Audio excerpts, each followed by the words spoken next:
Welcome to Fables of Our Deconstruction, a podcast where we examine our systems of faith and culture together as we grow as people. I'm your host, Dylan. If you like what you hear, be sure to check me out at patreon.com/Dylan. If you'd like to be on a future episode, leave me a message over at 515-318-7569 or find Fables of Our Deconstruction on Anchor FM and send me a voice message. If you want your name shared, include it in your message, otherwise I'll keep you anonymous. Now let's deconstruct.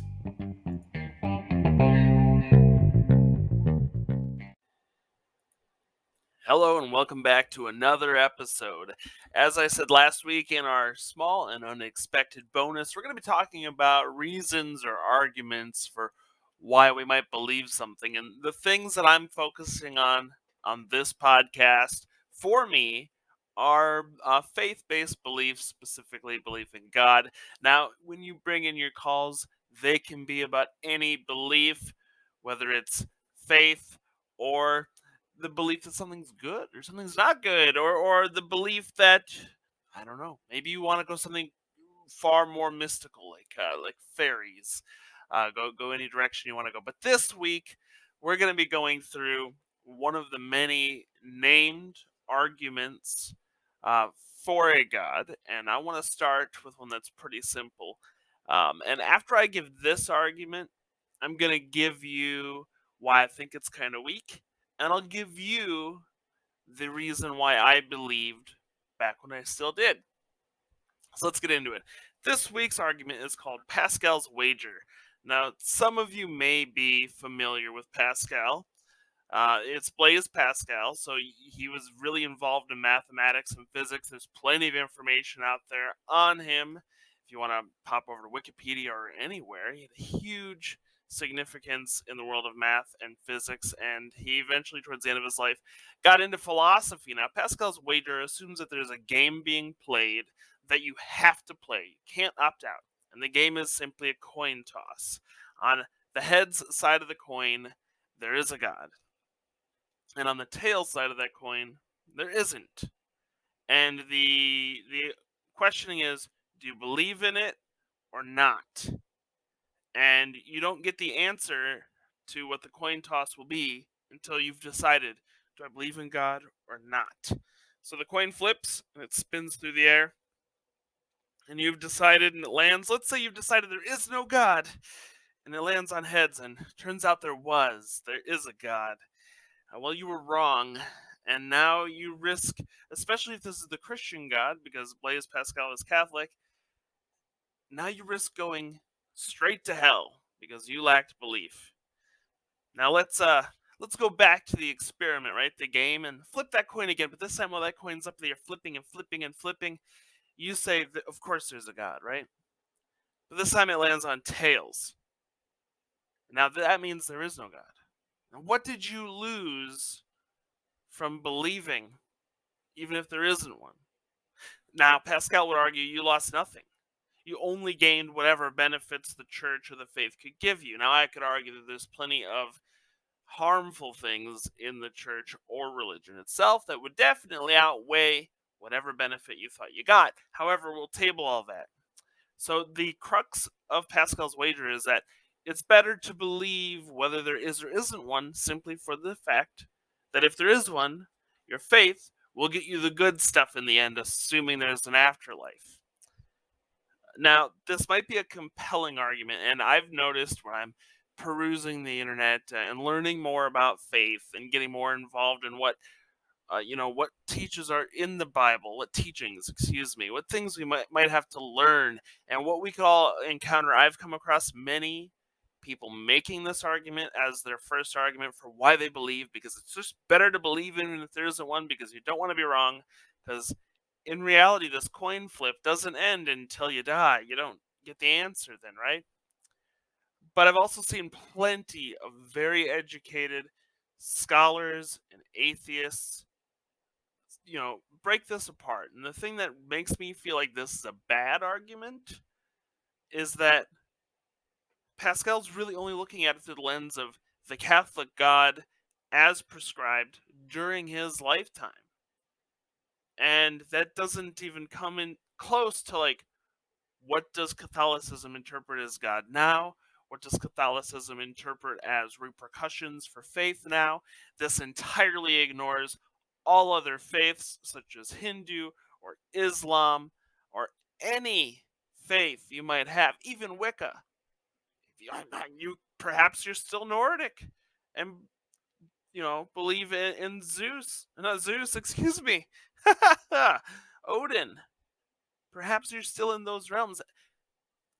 You would have to believe in all gods for his wager to make sense, and then you would have to assume that all doctrine from all religions negates any part that says if you believe in another god you don't count, because there's many parts of Christianity that claim worshiping any other god, you don't get to go to heaven.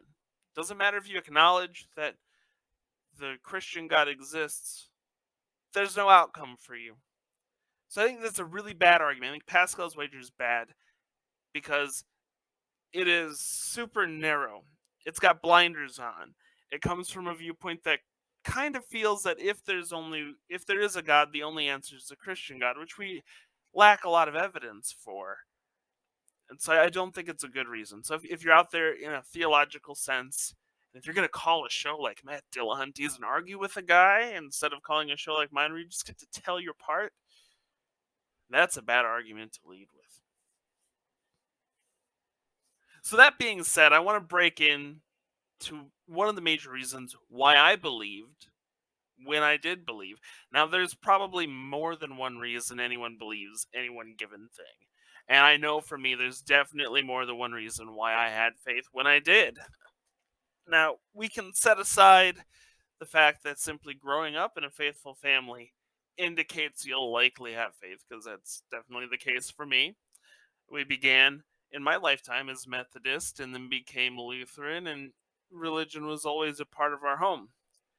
But one of the things that is and always will be a part of my life is the fact that I have a disability.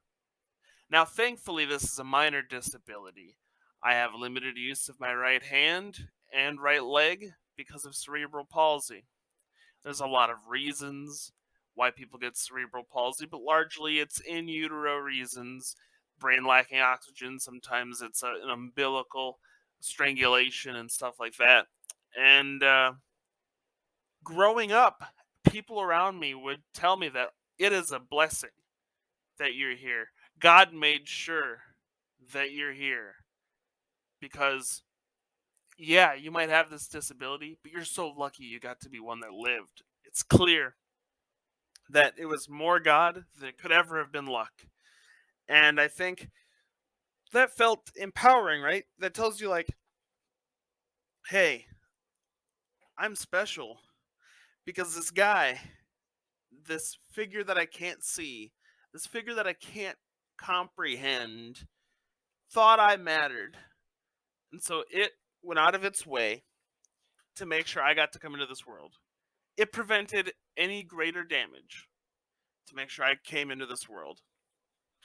And then many of those same people will say, well, you have to understand, you may not know what it is, and you may not know why, but your cerebral palsy is a blessing. It means something, and God will reveal that to you at some point. It's going to give you something you needed, something only you could manage. And it gives you this great sense of there must be a purpose to all this concept, right? There must be a purpose. So thank goodness, thank God, literally, I'm here. I get to do things, and apparently, this thing that is going to physically hold me back in the world, it has meaning. Thank God I have this meaning. I can't wait to discover what that is. I can't wait to interpret whatever I'm supposed to interpret to discover what that is and what that's going to be. And I would say, for me, growing up, this was largely the biggest reason to believe. It's like, well, clearly I have this disability, and there was a God involved. I didn't die, and here I am. And we could stack a lot of reasons on top of it. So, one of the bigger reasons that gets stacked with that is anytime we defied expectations, I and my family. If a doctor said he might not walk, but I do walk, I actually do walk, then God did that. God made this breakthrough. I can walk. And anytime I did something great, like succeed in physical therapy as a child, God did that. God put me there, powered me through. What a blessing it is that I got to go through that physical therapy and I got to succeed. What a blessing. I'm conquering this thing that God gave me. And those were major, tremendous reasons why I held on to a faith. And I held on to my faith for a very long time. So why is it that you believe something you believe? Whether it's because you believe that peanut butter is the most delicious of spreads, or whether it's that you do believe that there is possibly a tooth fairy taking your teeth. I want to hear from you. Go ahead and call in at our phone number. I'll give that to you one more time, even though I'm sure I say it at the end of the episode. 515-318-7569. That's a private Google Voice number. Leave a message over there. Tell me what you believe or believed, and give me a good reason why. Next week, we'll get into another big named argument for faith, and we'll deconstruct that a little bit too. Thanks for tuning in. Can't wait to see from you next week.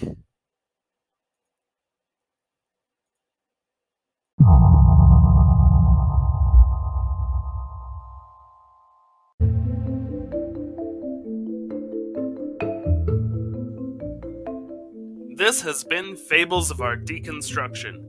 Fables of Our Deconstruction is created by me, Dylan Jacobson. Don't forget, leave a like and review wherever you listen to your podcasts. You can also support me and all of my work and join my community, the Brimstone Order, at patreon.com/Dylan. And remember, you're never alone. We are in this together.